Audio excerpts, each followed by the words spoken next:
Switzerland explained why it's not in the EU and how that works. Switzerland is smack in the middle of Europe, shares borders with 5 European Union member states, and yet it's not part of the European Union.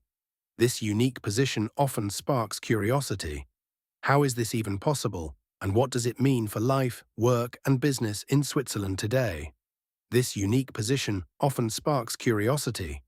How is this even possible, and what does it mean for life, work, and business in Switzerland today? Switzerland's choice to remain outside the EU is a deliberate one, rooted in core principles that define its political identity.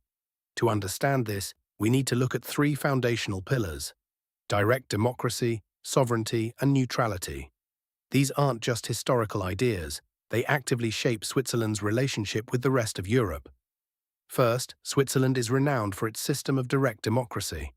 Unlike most countries, Swiss citizens have the power to vote on specific laws, constitutional amendments, and even international treaties several times a year through referendums. If Switzerland were to join the European Union, it would mean adopting many EU laws and ceding decision-making power to Brussels, bypassing these regular public votes. For a country where the people consistently exercise such direct control, joining an institution that requires a significant transfer of sovereignty would be a fundamental shift that Swiss voters have historically been unwilling to accept. This leads directly to the second pillar: sovereignty. Switzerland places a high value on self-determination, preferring to make its own laws, control its borders, and manage its judicial system without external oversight. Membership in the EU would involve aligning with common EU policies across various sectors, from trade to agriculture to legal frameworks. While it often cooperates with international bodies, Switzerland maintains a strong desire to retain the ultimate authority over its internal affairs and its distinct legal and economic systems, which can sometimes vary significantly, for example, between different cantons. Switzerland maintains a strong desire to retain the ultimate authority over its internal affairs and its distinct legal and economic systems, which can sometimes vary significantly, for example, between different cantons. The third pillar is neutrality, a long-standing foreign policy principle.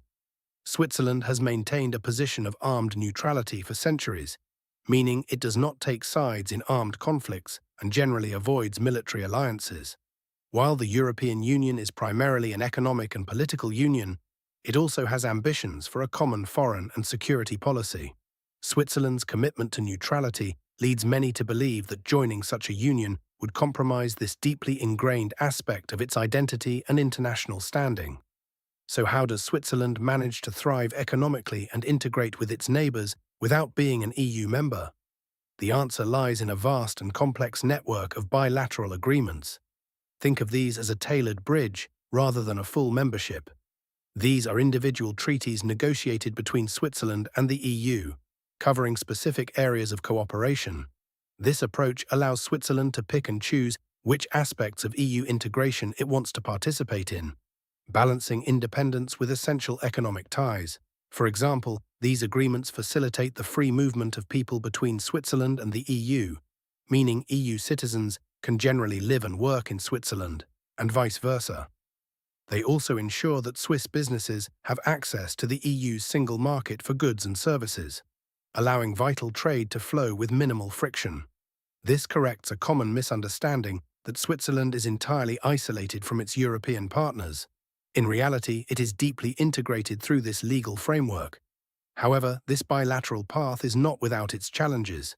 Each agreement needs to be maintained and updated, leading to ongoing, often complex negotiations.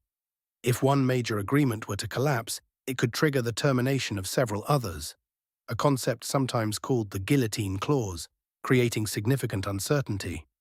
For residents and businesses, this means navigating a dynamic landscape where relations are continually refined, and the specific rules can be intricate, varying by sector or even by permit type.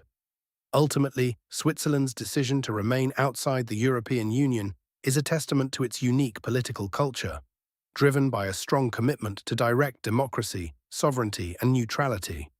It's a path that demands constant negotiation and adaptation, allowing Switzerland to maintain deep economic ties with Europe while preserving its distinct national identity. What trade-offs do you think are most significant when a country chooses such a unique path in international relations?